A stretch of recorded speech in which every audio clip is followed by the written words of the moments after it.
voltando ao nosso Cine em Debate, nós estamos falando sobre o filme Relatos Selvagens. Se você começou a assistir agora, não muda de canal, porque nós estamos finalizando sobre esse filme maravilhoso com 6 histórias impactantes. Né? Eu estava comentando, nesse intervalo a gente estava comentando sobre essas histórias, né? Inclusive eu comentei com o Márcio, né, de como esse roteiro foi preparado e como é que essas histórias elas se juntam formando uma rede linear e contínua, né? E como que esses roteiros ganham destaque, né? Os filmes argentinos, eles têm ganhado muito destaque, né? A forma como são feitos, as histórias que são passadas, né? E eu queria que o Márcio falasse um pouco mais sobre isso. Ele como roteirista também, como diretor, o que você acha que faz um filme como Relatos Selvagens ser tão impactante, tão especial? Por que será que esse padrão de roteiro ele é um sucesso assim? Nesse filme, os roteiros ele tem uma forma para curtas, né?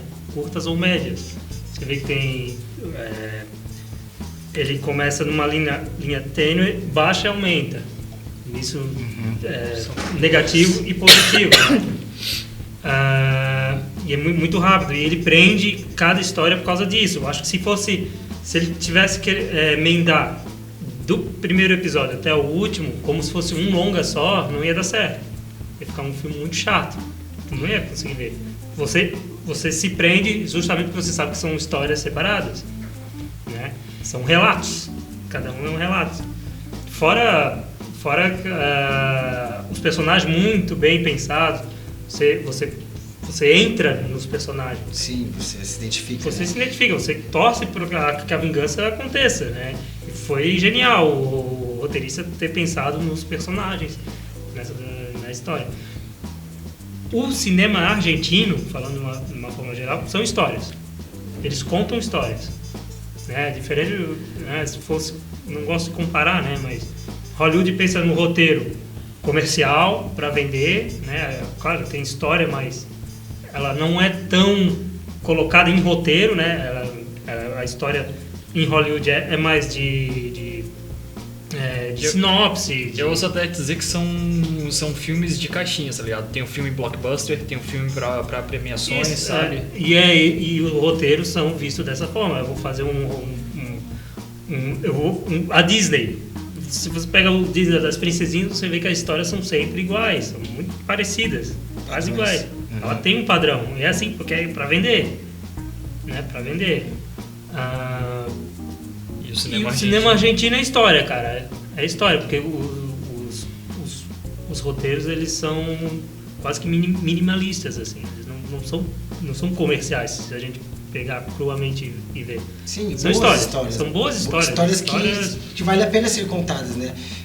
Desmistificando um pouco também, né, do cinema brasileiro, que a gente tem histórias que são impactantes, mas são um pouco repetitivas, uma realidade, aquela síndrome do vira-lata, né, que o brasileiro ele sempre vai estar sofrendo, vai estar sempre com fome, vai estar sempre precisando entrar para o submundo para conseguir sobreviver, tem arma, tem tiroteio, tem preconceito, tem... Enfim, todas essas histórias a gente já sabe que elas existem, né? A gente vive essa realidade. Nós não, mas a gente sabe que existe isso, né? Nas periferias, em outros pontos. E por que não contar sobre a selvageria humana? Por que não contar sobre essa linha tênue entre o selvagem e o racional? Por que não contar sobre outras histórias, né? O Brasil tem 500 milhões de histórias para serem contadas, né? E por que não a gente dar vida a esses pequenos curtas-metragens, né? E lendas, o Brasil está cheio de lendas. Pega os indígenas, pô, a gente tem vários povos indígenas. Cada indígena, tem sua lenda. A gente pode fazer filme sobre isso. Sim, a origem, né? As cidades brasileiras, cada uma tem uma história, tem lendas da cidade. Por exemplo, até mesmo tem a lenda indígena de como nasceu o Sol e a Lua, que se apaixonaram, só que os dois não conseguiram ficar juntos. Então, uma história linda, cara. Curupira, Tupã... O Boitatá. Cara, isso tudo dá pra... Folclore brasileiro, né? E herói, a gente não cria herói, a gente não tem herói. Nós somos crescidos com o folclórico, né? Com isso, com essa história. Né? Não é isso contado, tá se perdendo, né? Com o passar do tempo. Então, interessante lembrar disso. Relatos selvagens não são só selvagens, como são relatos reais, né? Reais, vividos por pessoas reais, né? Em situações reais e contados de uma forma completamente diferente, né? Dividindo isso, segmentando isso. O filme é contado de uma forma muito criativa, porque ele usou um orçamento muito baixo, pelo menos no Brasil seria considerado como um orçamento baixo, foi quanto? 3 milhões e 300. 3 milhões e 300, e ele fez muito com tão pouco, porque é uma despesa muito grande fazer um filme. Então, tendo isso em vista, a gente poderia investir, que nem tu falasse, em filmes que, por exemplo, que na Argentina, que no final das contas não investe na mazela da sociedade, mas investe em histórias totalmente inovadoras, mas que também não deixam de ser reais. Voltando ao assunto premiações, a gente fica o questionamento. A Argentina já tem alguns prêmios Oscar, que é o maior prêmio dentro da nossa área do cinema. E por que algum filme brasileiro não levou alguma estatueta, seja em prêmio técnico ou de atuação? Fica o questionamento, por que a gente não levou um prêmio desse? Porque nossos filmes são bons, só que eles caem na repetição, que é como o Hugo falou, na síndrome de vira-lata. Qual o questionamento? Por que nossos filmes, que são maravilhosos, ainda não levou uma estatueta dessa? É um reconhecimento gigante a nível mundial. O Oscar é a maior premiação do mundo, do cinema, claro. Por que os nossos filmes não levaram uma estatueta dessa? Foi em 2007 que a Fernanda Montenegro, 2007 e 2008, 2007 se não me engano, foi indicada por Central do Brasil. Sim. E essa foi a nossa única indicação de atuação. E tipo, tá lá a Fernanda brasileira no meio de Meryl Streep, da Cate Blanchett, da Helen Mirren. Gwyneth Paltrow também tá. Mas a gente não vai levantar essa questão porque esse Oscar foi muito roubado. Foi praticamente sem pensar, né? Foi tão animal quanto o Relatos Selvagens. Né?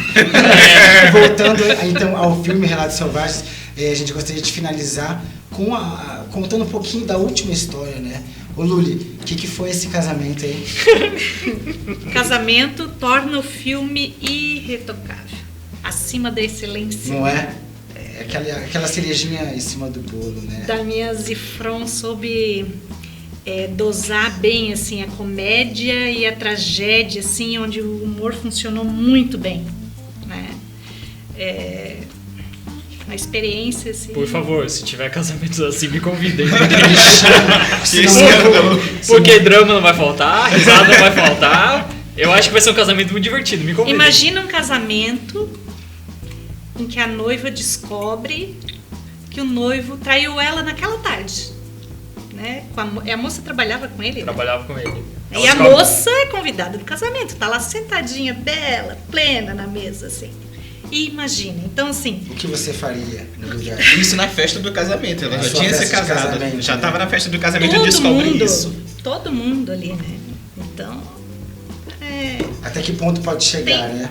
Tem noiva que vai dançar com o noivo, né? Vai pra casa, né? E termina o casamento. Mas nesse filme não.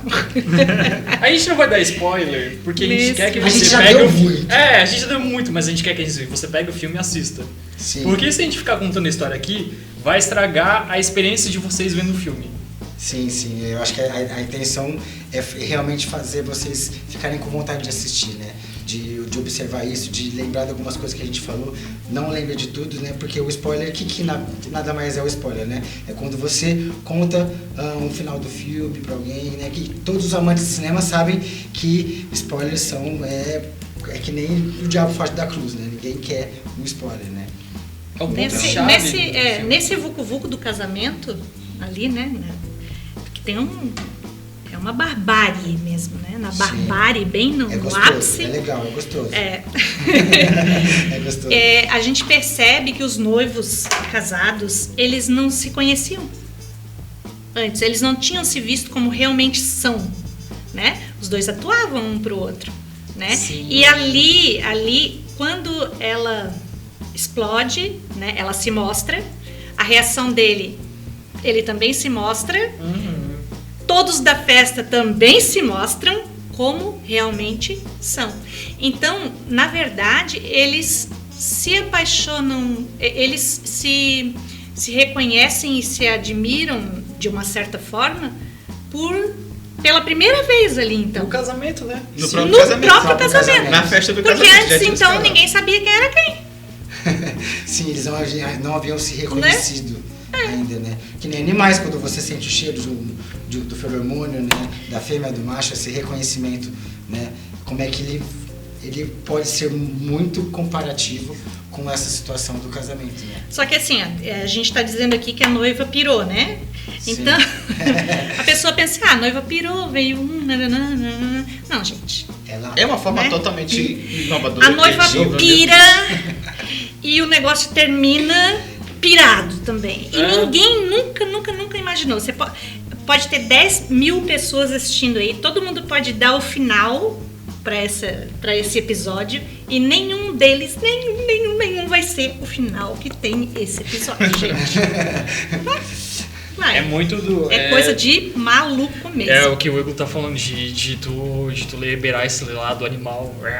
Vontade, né? Não, é tipo assim, porque eles estão no rito do casamento, que é toda uma coisa certinha. Agora tem a valsa dos noivos, agora tem um bolo, agora tem o buquê de flores. E no final, termina de uma forma totalmente diferente, sabe? Tipo... como a gente comentou antes, eles tiraram essa pele de polidez, que no fundo a gente é isso mesmo. A gente é esse animal que se deixar vai correr, sei lá. Quantos casamentos acontecem assim, né?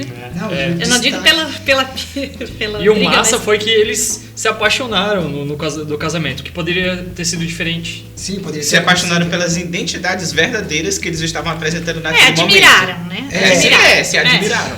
Não vamos contar, né? O que vale um destaque pra mim, assim, é o show de interpretação, né? Que essa atriz... Qual que é o nome dela mesmo, gente? Eu esqueci o nome dela. Que ela dá um show de interpretação. Spoiler! A Canela. Erika Rivas. A Erika Rivas, ela dá um show de interpretação em que ela consegue realmente mostrar seu lado animal. Devia ter sido indicada. Devia ter sido indicada, né? E aí cabe a vocês também, que se vocês forem assistir, valeu a pena? Ela fez uma boa interpretação? O que vocês acham?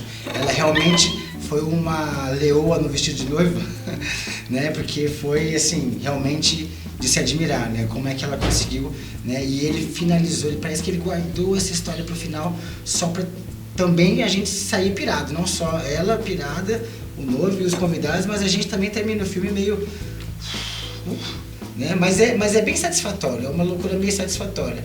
Eu acho que é uma mistura de uma coisa que incomoda, ao mesmo tempo você fala, acho que eu faria alguma coisa bem parecida com isso. Como uma experiência geral, né? Sim, como uma experiência geral. Esse filme te dá vontade de sair, terminar ele e sair assim, cara, tem que assistir, tu tem que assistir. E contar, tu não sabe que filme que eu assisti agora. Levar pro rolê com os amigos. É um filme que te deixa com a mesma energia que tá no... Sabe? Você fica umas 3 horas assim. Você entra na vibe. Sabe? Entra total. Aí se alguém responder tudo com você, você já aproveita e já chega. Bom, pessoal, então a gente vai encerrar esse programa Cine Debate, né? Lembrando que se vocês tiverem qualquer dúvida ou então sugestões, vocês podem entrar em contato com o nosso e-mail, contato@cinedebate.com.br. Esse programa está sendo exibido no sábado, mas na próxima semana teremos reprises terças-feiras, quintas-feiras e sábado. Então a gente quer a opinião de vocês, porque vale muito a pena e a gente precisa desse feedback também. Se vocês estão gostando, que bom. Se vocês não estão gostando, vocês vão gostar. Aliás, mais ainda porque o próximo filme, ele é um filme maravilhoso, que não só vai pôr em prova a atuação dos atores, né? Porque é um filme que você não pode falar nada, você tem que ficar em silêncio, porque qualquer ruído, qualquer som pode custar sua vida. O próximo episódio vai ser sobre Um Lugar Silencioso. Então, se você não viu, assista. Você depois não compare que nós demos spoilers, tá? Então assista o filme rapidinho e o resenhista da vez vai ser o nosso querido Sérgio, que vai contar desse filme maravilhoso. Pessoal, muito obrigado pela presença de vocês e até o próximo programa. Tchau!